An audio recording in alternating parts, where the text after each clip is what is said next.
دوستو، اللہ تبارک و تعالی نے جو دین اسلام ہمیں عطا فرمایا ہے،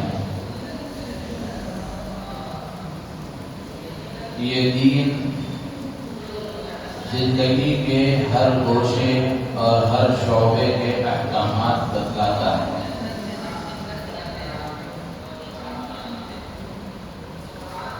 اور اس دین میں سب کے حقوق بتائے گئے ہیں۔ گویا اگر یہ کہا جائے تو مبالغہ نہیں ہوگا کہ دین حقوق کے مجموعے کا نام ہے، جس میں اللہ کے بھی حقوق ہیں اور اللہ کے بندوں کے بھی حقوق ہیں۔ تو دین مجموعہ ہے حقوق کا۔ دیندار وہ آدمی کہلائے گا جو سب کے حقوق ادا کرے، اللہ کا حق بھی ادا کرے اور اللہ کے بندوں کا حق بھی ادا کرے۔ دین صرف نماز روزہ کر لینے کا نام نہیں ہے، بلکہ نماز روزہ حج عمرہ یہ عبادتیں یہ دین کے ایک شعبے کی کچھ علامتیں ہیں اور اس کے کچھ افراد ہیں۔ دین کے جو 5 شعبے ہیں ان میں سے ایک شعبہ ہے عبادتوں کا۔ تو نماز روزہ حج یہ ان عبادتوں کا ایک حصہ ہے، پورا دین نہیں ہے۔ تو اس لیے پورے دین کو جاننا اور پورے دین پر عمل کرنا، اس کے مطابق اپنی زندگی کو ڈھالنا اور سب کے حقوق کی ادائیگی کی فکر کرنا، یہ ہر مسلمان کی ذمہ داری ہے۔ دین اسلام میں سب کے حقوق بتائے گئے، اللہ کے حقوق بھی بتائے گئے اور اللہ کے بندوں کے حقوق بھی بتائے گئے۔ تو حقوق العباد میں سے ہی ایک اہم شعبہ، ایک اہم حق پڑوسیوں کے حقوق کا ہے۔ قرآن پاک میں اللہ تبارک و تعالی نے اور احادیث میں اللہ کے نبی علیہ السلام نے پڑوسیوں کے حقوق بیان فرمائے۔ اور پڑوسیوں کا حق یہ بڑا اہم حق ہے۔ اللہ کے نبی علیہ السلام نے حدیثوں میں پڑوسی کا بڑا اونچا مقام بتایا ہے۔ ایک حدیث سے آپ کو اندازہ ہوگا کہ پڑوسی کا مقام کتنا زیادہ ہے۔ اللہ کے نبی علیہ السلام ارشاد فرماتے ہیں کہ جبرائیل امین میرے پاس اللہ کی طرف سے پڑوسی کے بارے میں اتنے احکامات لے کر آ رہے تھے کہ مجھے اندازہ اور میرا گمان یہ ہوا کہ کہیں پڑوسی کو وراثت میں بھی حق نہ دے دیا جائے، کہیں اس کو وارث بھی نہ بنا دیا جائے۔ آدمی کا انتقال ہوتا ہے اور وہ وراثت میں مال جائیداد وغیرہ چھوڑ کر جاتا ہے تو اس کے رشتہ دار اس کی وراثت کے حقدار ہوتے ہیں۔ اللہ کے نبی علیہ السلام فرماتے ہیں کہ جبرائیل امین پڑوسی کے بارے میں، پڑوسی کے ساتھ حسن سلوک کی تاکید کے سلسلے میں اللہ کی طرف سے اتنے احکامات لے کر آ رہے تھے، جس کی وجہ سے مجھے یہ اندازہ اور یہ خیال ہوا کہ کہیں وراثت میں بھی پڑوسی کو حصہ دار نہ بنا دیا جائے۔ تو اس سے معلوم ہوتا ہے کہ پڑوسی کا کتنا بڑا مقام ہے۔ ایک اور روایت میں اللہ کے نبی علیہ السلام نے فرمایا کہ آدمی کی خوش نصیبی کی 4 آدمی اگر یہ دیکھنا چاہے کہ میں خوش نصیب ہوں یا بد نصیب ہوں تو اس کے لیے اللہ کے نبی علیہ السلام نے 4 علامتیں بیان فرمائی۔ ان 4 علامتوں میں سے ایک علامت اللہ کے نبی علیہ السلام نے یہ بیان فرمائی کہ اس کا پڑوسی اچھا ہو۔ اگر کسی کو اچھا پڑوسی مل جائے تو یہ اس کے خوش نصیب ہونے کی علامت ہے، خوش بخت ہونے کی علامت ہے، اچھے نصیبے والا ہونے کی علامت ہے۔ اچھی بیوی مل جائے، اچھا گھر، وسیع و عریض گھر مل جائے، اور اچھی سواری، آرام دہ سواری مل جائے، ضرورت پورا کرنے والی سواری مل جائے، اور اچھا پڑوسی مل جائے، تو یہ 4 باتیں آدمی کی خوش نصیبی کی علامت ہے۔ اور اسی کا الٹا کر لیا جائے، 4 چیزیں آدمی کی بدبختی اور بدنصیبی کی علامت ہے کہ بیوی مزاج کے مطابق نہ ملے، گھر تنگ ہو، پڑوسی صحیح نہ ہو، تو یہ آدمی کے لیے بدبختی کی علامت ہے۔ تو میرے عزیز و دوست بزرگوں، اچھے پڑوسی کا ملنا یہ آدمی کے لیے خوش نصیبی کی علامت ہے۔ اور پڑوسی کا مقام، پڑوسی کا حق اتنا ہے کہ ایک روایت میں اللہ کے نبی علیہ السلام نے 3 مرتبہ قسم کھا کر فرمایا، واللہ لا یؤمن، واللہ لا یؤمن، واللہ لا یؤمن۔ اللہ کی قسم، وہ آدمی ایمان والا ہو نہیں سکتا۔ 3 مرتبہ آپ نے فرمایا۔ صحابہ کرام رضوان اللہ تعالی علیہم اجمعین نے پوچھا، اے اللہ کے نبی وہ کون آدمی ہے؟ تو اللہ کے نبی علیہ السلام نے فرمایا، جس کی تکلیفوں سے اس کا پڑوسی محفوظ نہ ہو۔ جس کی تکلیفوں سے اس کا پڑوسی محفوظ نہ ہو، تو پڑوسی کو ستانے والا، پڑوسی کو تکلیف دینے والا، پڑوسی کو ٹارچر کرنے والا اور اس کو پریشان کرنے والا، اللہ کے نبی علیہ السلام فرماتے ہیں کہ یہ ایمان والا کہلائے جانے کا حقدار اور مستحق نہیں۔ ایک اور روایت میں اللہ کے نبی علیہ السلام نے فرمایا کہ لیس المؤمن الذي یشبع وجارہ جائع فی جنبہ، کہ وہ آدمی ایمان والا ہو نہیں سکتا جو خود تو سیراب ہو کر پیٹ بھر کر کھائے اور اس کا پڑوسی بھوکا رہے۔ ایک اور روایت میں اللہ کے نبی علیہ السلام نے فرمایا کہ وہ آدمی جنت میں داخل نہیں ہوگا جس کے تکلیفوں سے اس کا پڑوسی محفوظ نہ ہو، یعنی پڑوسی کو ستانے والا جنت میں داخل نہیں ہوگا۔ تو ان حدیثوں کو سامنے رکھ کر ہم دیکھیں کہ پڑوسی کا کتنا بڑا مقام شریعت میں بتایا گیا اور دین اسلام میں پڑوسی کے حقوق کی کتنی تاکید کی گئی۔ تو اس لیے میرے عزیز و دوست بزرگوں، دین میں ایک بڑا حصہ ہے حقوق العباد، بندوں کے حقوق کا۔ تو بندوں کے حقوق میں سے ایک اہم حق پڑوسی کا حق ہے۔ اس حق کا ادا کرنا بھی ضروری ہے۔ کوئی آدمی تہجد گزار ہے، حاجی ہے، نمازی ہے، روزہ دار ہے، صدقہ اور خیرات کرنے والا ہے، بہت سارے اچھے کام کرنے والا ہے، لیکن پڑوسی کو تکلیف اگر دیتا ہے، پڑوسی کو اگر ستاتا ہے، تو اس کی دینداری میں کمی ہے، اس کے ایمان میں کمی ہے۔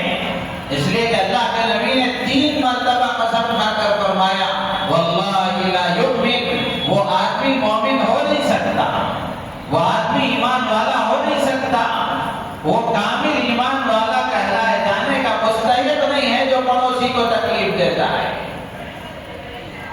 اس کو سامنے رکھ کر ہم آج کی صورتحال پر نظر ڈالیں، اپنے پڑوسیوں پر نظر ڈالیں، اپنے محلے پر نظر ڈالیں۔ ہر آدمی اپنے بارے میں غور کر کے دیکھے کہ میرا اپنے پڑوسیوں کے حقوق کے معاملے میں کتنا سنجیدہ ہوں کہ اپنے پڑوسی کے حقوق کو ادا کرنے کا مجھے خیال ہے کہ نہیں ہے۔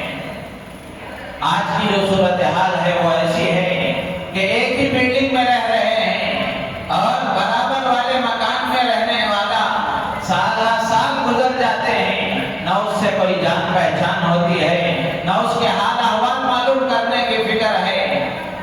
میرے عزیز و دوست بزرگوں، اس سے آگے بڑھ کر اگر کہا جائے اپارٹمنٹس کی زندگی ہے، اپنی دنیا بسائے ہوئے ہے، آزو بازو والے کا کوئی خیال نہیں ہے۔ اللہ کے نبی علیہ السلام فرماتے ہیں کہ ایک ایمان والا اپنے پڑوسی کے حال احوال سے بے خبر نہیں ہو سکتا۔ اس کے کامل ایمان والا ہونے کی علامت یہ ہے کہ جہاں وہ اپنی فکر کر رہا ہے، اپنے بیوی بچوں کی فکر کر رہا ہے، اسی کے ساتھ ساتھ اپنے پڑوسیوں کا بھی وہ پورا خیال رکھنے والا، پڑوسیوں کی بھی فکر کرنے والا، ان کے حالات سے بھی باخبر ہو۔ لیکن آج کی جو صورتحال ہے کہ آدمی اپنے آپ میں ہی اتنا مگن ہے، اپنی دنیا میں ہی اتنا مصروف ہے، اپنے بیوی بچوں میں ہی اتنا مصروف ہے کہ اس کو پڑوسیوں کی خیر خبر معلوم کرنے کا کوئی فرصت کا وقت نہیں ہے۔ سال گزر جاتے ہیں، برس گزر جاتے ہیں، لیکن پڑوس والے کا کیا نام ہے، وہ کون ہے، کیا حال احوال ہے، معلوم نہیں۔ تو ایسی بے خبری کی زندگی گزارنے والا ایک کامل مومن نہیں ہو سکتا۔ خطبے میں جو آیت میں نے پڑھی، اس آیت کا مرکزی عنوان ہی پڑوسیوں کے حقوق ہے۔ باقی اللہ تبارک و تعالیٰ نے اس میں ترتیب کے ساتھ بیان فرمایا۔ اللہ تعالیٰ ارشاد فرماتے ہیں وَاعْبُدُوا اللَّهَ وَلَا تُشْرِكُوا بِهِ شَيْئًا، کہ اللہ کی عبادت کرو، اللہ کے ساتھ کسی کو شریک نہ کرو۔ اللہ کو شرک پسند نہیں ہے، عبادت صرف اللہ کی جائے گی، سر صرف اللہ کے سامنے جھکایا جائے گا، حاجتیں صرف اللہ کے سامنے پیش کی جائیں گی، ضرورتیں صرف اللہ سے مانگی جائیں گی، اس لیے کہ حاجتوں کا پیدا کرنے والا بھی وہی ہے، حاجتوں کا پورا کرنے والا بھی وہی ہے۔ عبادت صرف اسی کی جائے، مدد صرف اسی سے مانگی جائے۔ لا معبود الا اللہ، کہ معبود صرف اللہ ہے۔ لا مسجود الا اللہ، سجدہ صرف اللہ کے سامنے کیا جائے۔ ولا تشرکوا بہ شیئا، کہ اللہ کے ساتھ کسی کو شریک نہ کرو، نہ اللہ کی ذات میں نہ اللہ کی صفات میں، شرک اللہ کو پسند نہیں ہے۔ اس کے بعد اللہ تعالیٰ فرماتے ہیں وَبِالْوَالِدَيْنِ إِحْسَانًا، سب سے پہلے کائنات میں بندے پر حق ہے تو وہ اللہ کا حق ہے، سب سے پہلا حق اللہ کا ہے۔ اس کے بعد اگر کسی کا حق ہے کائنات میں اللہ کے بعد اور اللہ کے رسول کے بعد، تو وہ والدین کا حق ہے، ماں باپ کا حق ہے۔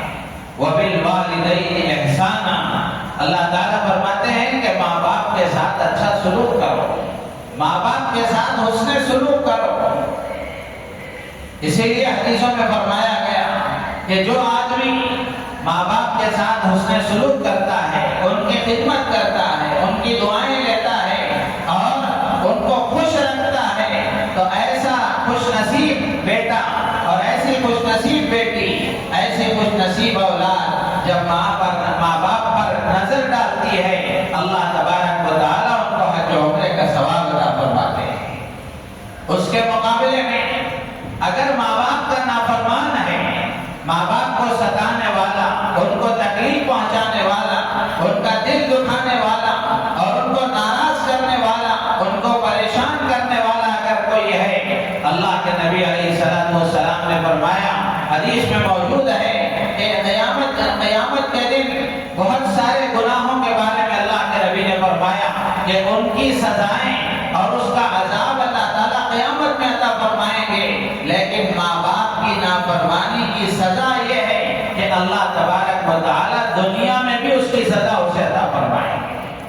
علماء نے لکھا ہے کہ جو آدمی ماں باپ کو ستاتا ہے، ان کو پریشان کرتا ہے، ان کی خدمت کر کے ان کو خوش کرنے کی فکر نہیں کرتا، ایسے آدمی کا ایمان پر خاتمہ بھی مشکل ہے۔ اسی لیے اللہ تبارک و تعالیٰ نے فرمایا وَبِالْوَالِدَيْنِ إِحْسَانًا کہ ماں باپ کے ساتھ اچھا سلوک کرو، اس لیے کہ اللہ اور اللہ کے رسول کے بعد سب سے بڑا حق انسان پر اس کے ماں باپ کا ہے، سب سے بڑا حق۔ اس کے بعد اللہ تعالیٰ فرماتے ہیں رشتہ داروں کا حق ادا کرو۔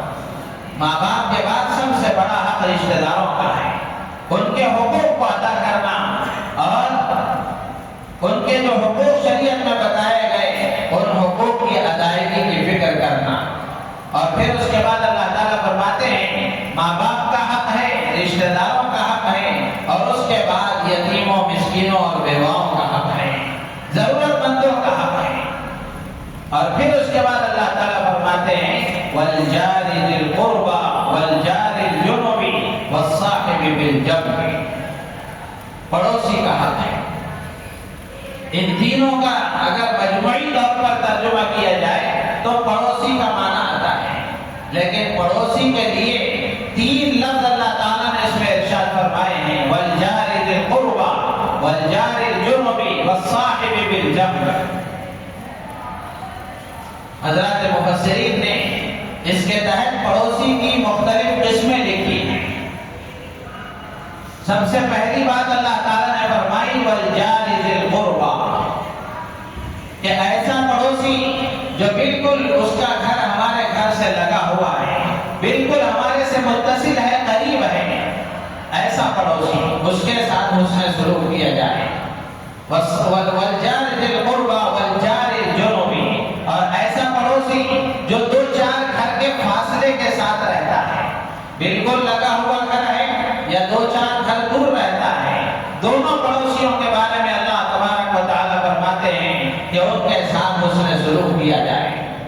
ایک مطلب تو یہ ہے۔ دوسرا مطلب یہ ہے، حضرات مفسرین فرماتے ہیں وَالْجَارِ ذِي الْقُرْبَى کا مطلب یہ ہے کہ ایسا پڑوسی جو پڑوسی بھی ہے، رشتہ دار بھی ہے، اس کا حق اور زیادہ ہو جاتا ہے۔ اور وَالْجَارِ الْجُنُبِ، ایسا پڑوسی جو صرف پڑوسی ہے، رشتہ دار نہیں ہے۔ تیسرا مطلب حضرات مفسرین نے لکھا ہے کہ وَالْجَارِ ذِي الْقُرْبَى سے مراد وہ پڑوسی جو مسلمان ہے، وہ پڑوسی جو مسلمان ہے، وَالْجَارِ الْجُنُبِ، اور وہ پڑوسی جو مسلمان نہیں ہے۔ پڑوسی چاہے مسلمان ہو، غیر مسلم ہو، قریب ہو، دور ہو، رشتہ دار ہو، رشتہ دار نہ ہو، پڑوسی ہونا ہی اس کے ساتھ اس کے سلوک کے لیے کافی ہے۔ اللہ کے نبی علیہ السلام نے ایک روایت میں اسی کی وضاحت کرتے ہوئے فرمایا کہ بعض پڑوسی وہ ہیں جن کا ایک حق ہے، بعض پڑوسی وہ ہیں جن کے دو حق ہیں، بعض پڑوسی وہ ہیں جن کے تین حق ہیں۔ ایک حق والا پڑوسی وہ ہے جو غیر مسلم ہے، پڑوسی ہونے کا حق اس کے ساتھ متعلق ہے، اور ایک دو حق والا پڑوسی وہ ہے جو پڑوسی ہونے کے ساتھ ساتھ مسلمان بھی ہے۔ ایک رشتہ ہے، ایک تعلق پڑوسی ہونے کا اور ایک تعلق مسلمان ہونے کا، یہ دو حق والا پڑوسی ہے۔ اور تین حق والا پڑوسی وہ ہے جو پڑوسی بھی ہے، مسلمان بھی ہے اور رشتہ دار بھی ہے۔ تو ان سب کے ساتھ حسن سلوک کرنے کی تاکید اللہ کے نبی علیہ السلام نے حدیثوں میں بھی دی ہے، اور قرآن میں اللہ تبارک و تعالیٰ نے بھی اس کی تاکید فرمائی ہے۔ اپنے حق کے ساتھ اللہ تبارک و تعالیٰ نے ان سب کے حقوق کو بیان فرمایا کہ تم اللہ کی عبادت کرو، اللہ کے ساتھ کسی کو شریک نہ کرو، ماں باپ کے ساتھ حسن سلوک کرو، رشتہ داروں کے ساتھ اچھا سلوک کرو، یتیموں اور مسکینوں ضرورت مندوں کا حق ادا کرو، اور اس کے ساتھ ساتھ رشتہ داروں کا حق ادا کرو۔ میرے عزیز دوست بزرگوں، پڑوسیوں کا حق یہ بڑا اہم حق ہے۔ اب صرف پڑوسیوں کا حق کہہ دیا جائے تو کیا حقوق ہیں پڑوسیوں کے؟ علماء نے لکھا ہے کہ پڑوسیوں کے 6 حق ہیں۔ پڑوسیوں کے صرف 6 نہیں، اس سے آگے بھی ہیں۔ 6 حق اس وقت میں عرض کیے جائیں گے کہ پڑوسیوں کے 6 حق ہیں۔ سب سے پہلا حق یہ ہے پڑوسی کا کہ اگر وہ محتاج ہے، ضرورت مند ہے، پریشان ہے، تو اپنی استطاعت کے مطابق، اپنی طاقت کے مطابق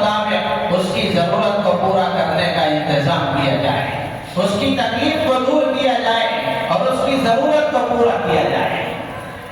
اس لیے کہ اللہ کے نبی نے فرمایا لیس المؤمن الذی یشبع وجارہ جائع فی جنبی، کہ وہ آدمی ایمان والا کہلائے جانے کا حقدار نہیں ہے، کامل ایمان والا نہیں ہے، جو خود تو پیٹ بھر کر کھائے اور اس کا پڑوسی اس کے بازو میں بھوکا ہے۔ تو اس سے معلوم ہوا کہ پڑوسی ہونے کے ناطے ذمہ داری یہ ہے کہ وہ اپنے اڑوس پڑوس کے حالات سے باخبر رہے، اپنے اڑوس پڑوس کے حالات سے باخبر رہے، بے خبر نہ ہو۔ ان کے ساتھ ان کے حال احوال کو اگر معلوم کرے گا، ان کے حالات سے باخبر رہے گا، تو ان کو ضرورت ہوگی تو ضرورت پورا کر سکے گا۔ اور یہ ضرورت کا پورا کرنا ہماری دینی ذمہ داری ہے، ہماری اخلاقی ذمہ داری ہے اور ہماری معاشرتی ذمہ داری ہے۔ تینوں اعتبار سے اخلاقی فریضہ بھی ہے، دینی فریضہ بھی ہے اور معاشرتی فریضہ بھی ہے۔ تو یہ پہلا حق ہے کہ اگر وہ ضرورت مند ہے تو اس کی ضرورت کو پورا کیا جائے۔ دوسرا حق یہ ہے، پہلا حق تو یہی ہے کہ اس کی ضرورت کو پورا کیا جائے۔ دوسرا حق یہ ہے کہ اگر وہ قرض کا مطالبہ کرے اور اس کو قرض کی ضرورت ہو تو اس کو قرض دیا جائے۔ پہلا حق تو پورے کا پورا اس کی ضرورت کو خود سے پورا کر دیا جائے۔ اگر آدمی خود سے پورا نہیں کر سکتا تو اگر اس کو قرض کی ضرورت پڑے تو اس کو قرض دیا جائے۔ اس لیے کہ حدیثوں میں اللہ کے نبی علیہ السلام نے قرض دینے کی بڑی فضیلت بیان فرمائی ہے۔ صدقہ کرنے سے بھی زیادہ ثواب قرض دینے کا ہے کہ اگر کوئی ضرورت مند ہے تو اس کو قرض دیا جائے، اور قرض آدمی دیتا ہے، دونوں کے حقوق شریعت میں بیان کیے گئے، قرض دینے والا اور قرض لینے والا، دونوں کے حقوق شریعت میں بیان کیے گئے۔ قرض دینے والے سے اللہ کے نبی علیہ السلام نے حدیث میں فرمایا کہ قرض دینے والے کو یہ تاکید کی گئی کہ جو تمہارے پاس قرض لیا ہے، اگر وہ ضرورت مند ہے، محتاج ہے، پریشان حال ہے اور ادائیگی میں اگر وہ تاخیر کر رہا ہے اور اس کو ادا کرنے میں سہولت نہیں ہے تو اس کو موقع فراہم کیا جائے، اس کو مہلت دی جائے۔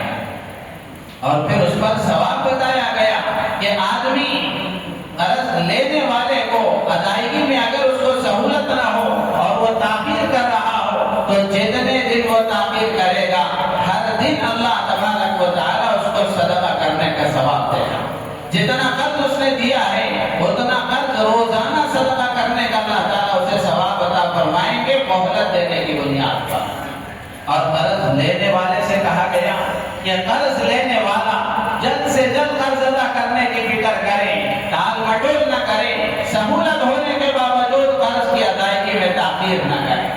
اس لیے کہ قرض کی ادائیگی میں ٹال مٹول کرنا، سہولت ہونے کے باوجود ادا نہ کرنا، یہ بڑا گناہ ہے۔ تو اس لیے پڑوسی کا یہ دوسرا حق ہے کہ اگر وہ اس کو قرض کی ضرورت ہو تو قرض دی جائے۔ لیکن میرے عزیز و دوست بزرگوں، آج کا ماحول ایسا ہے کہ لوگ قرض لینا تو جانتے ہیں، دینا نہیں جانتے۔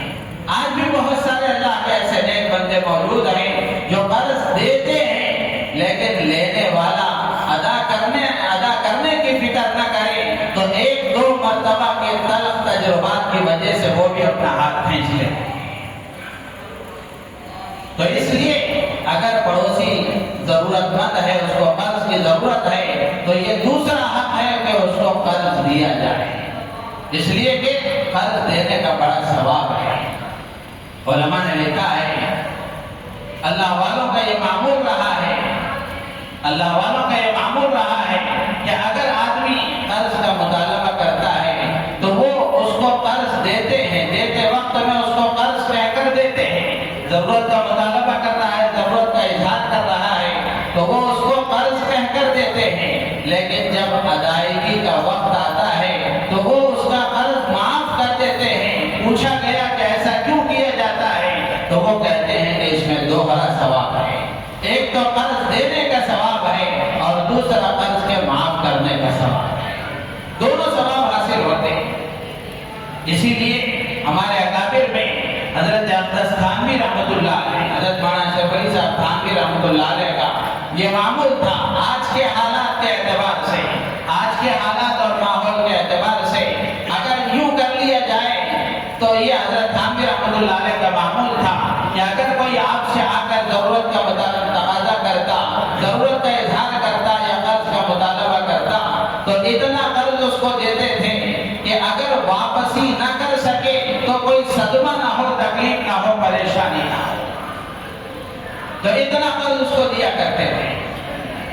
تو میرے عزیز و دوست بزرگوں، یہ دوسرا حق ہے پڑوسی کا کہ اگر اس کو قرض کی ضرورت ہو تو قرض دیا جائے، اس لیے کہ اللہ نے آپ کو صاحب حیثیت بنایا ہے، صاحب ثروت بنایا ہے، تو اس مال کے ذریعے سے اللہ کے کسی بندے کی ضرورت پوری ہو جائے، یہ اس کے لیے سعادت کی بات ہے۔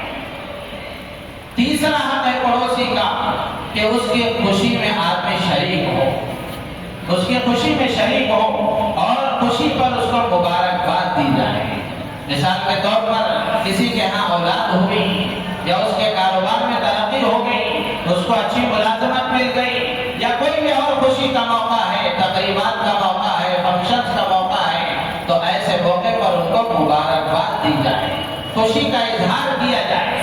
ایسا نہیں کہ ان کی خوشی سے کوئی لینا دینا نہیں، بلکہ پڑوسی ہونے کا تقاضا یہ ہے کہ ان کی خوشی میں خود شریک ہوا جائے اور ان کو مبارکباد دی جائے۔ لیکن یہاں رک کر ایک بات یہ بھی سمجھنا ضروری ہے کہ اگر کوئی ہمارا پڑوسی غیر مسلم ہے، ہمارے برادران وطن میں سے کوئی غیر مسلم بھائی ہمارا پڑوسی ہے، تو ان کی اگر خوشی کا موقع ہے، ولادت کا موقع ہے یا کوئی اور فنکشنز کا موقع ہے تو ان کو مبارکباد دی جائے۔ لیکن اگر وہ کوئی مذہبی معاملہ، ان کی عید کا موقع ہے، ان کی عید کا موقع ہے، کوئی مذہبی معاملہ ہے، تو ہم مسلمان ہونے کے ناطے ہم ان کے اس مذہبی معاملے میں تو شریک نہیں ہوں گے، اس لیے کہ اگر ہم ان کے مذہبی معاملے میں شریک ہوں گے تو یہ کفر اور شرک ہو جائے گا، تو اس لیے مذہبی معاملے میں ان کے ساتھ شریک نہیں ہوں گے۔ اس کے علاوہ اگر کوئی دوسرا موقع خوشی کا ہے، جیسے میں نے کہا کہ اولاد اگر کسی کے ہاں ہو گئی، ان کو اچھا کاروبار مل گیا، ان کا بچہ اچھے نمبرات سے کامیاب ہو گیا، تو اس طرح کی کوئی خوشی کا موقع ہے تو ان کو ضرور اس پر مبارکباد دی جائے۔ لیکن مذہبی معاملات میں ہرگز اس میں آدمی مسلمان شریک نہیں ہو سکتا، اس لیے کہ ہمارے اپنے مذہب کا تقاضا ہے، کسی کے لیے ہم اپنے مذہب کو قربان نہیں کر سکتے، اور ہم ان سے بھی یہی کہتے ہیں کہ وہ اپنے مذہب کے دائرے میں رہتے ہوئے ہمارے ساتھ شریک ہوں، اپنے مذہب کے خلاف ہمارے ساتھ نہ آئیں۔ یہ دونوں طرف کا تقاضا ہے۔ اور اسی کے ساتھ ساتھ ایک حق یہ ہے کہ ان کی تکلیف میں شریک ہوا جائے۔ اگر وہ تکلیف میں ہے، پریشانی میں ہے، مصیبت میں ہے، تو ان کی تکلیفوں میں بھی آدمی شریک ہو۔ ایسا نہیں کہ صرف خوشی کے موقع پر آدمی شریک ہو، بلکہ تکلیف ہے، پریشانی ہے، اگر اپنے مال سے اس کو دور کر سکتا ہے، ان کی تکلیف کو دور کر سکتا ہے تو دور کرے، یا پھر اپنا رسوخ، اپنا پاور استعمال کر کے ان کی تکلیف کو دور کر سکتا ہے تو دور کرے، یا پھر اپنے اعضاء و جوارح سے کچھ وقت دے کر کے یا ان کے ساتھ جا کر کے اگر ان کی تکلیف کو دور کر سکتا ہے تو تکلیف کو دور کرے، یہ بھی ان کا حق ہے۔ اسی طریقے سے ایک حق پڑوسی کا یہ بھی ہے کہ اگر وہ بیمار ہو تو عیادت کرے، بیمار ہو تو عیادت کرے۔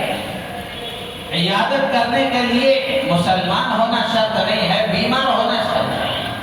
تو بیمار کوئی بھی ہو، اگر وہ ہمارا پڑوسی ہے، مسلمان ہو، غیر مسلم ہو، رشتہ دار ہو یا رشتہ دار نہ ہو، اجنبی ہو، بیمار ہے تو اس کی عیادت کی جائے۔ کتنے بڑے فضائل اللہ کے نبی علیہ السلام نے بیمار کی عیادت پر بیان فرمائے۔ اللہ کے نبی علیہ السلام نے ایک روایت میں فرمایا کہ اگر کوئی آدمی بیمار کی عیادت کے لیے جاتا ہے تو گھر سے نکلنے سے لے کر واپس آنے تک وہ ایسا ہے جیسے جنت کے باغ میں وہ رہ رہا ہے۔ ایک اور روایت میں اللہ کے نبی علیہ السلام نے فرمایا کہ اگر کوئی آدمی کسی بیمار کی عیادت کرتا ہے تو واپس آنے تک 70,000 فرشتے اس کے لیے مغفرت کی دعا کرتے ہیں۔ تو اس لیے اگر ہمارا پڑوسی کوئی بھی ہو، مسلمان ہو، غیر مسلم ہو، رشتہ دار ہو، اجنبی ہو، پڑوسی ہے، اگر وہ بیمار ہے تو اس کی عیادت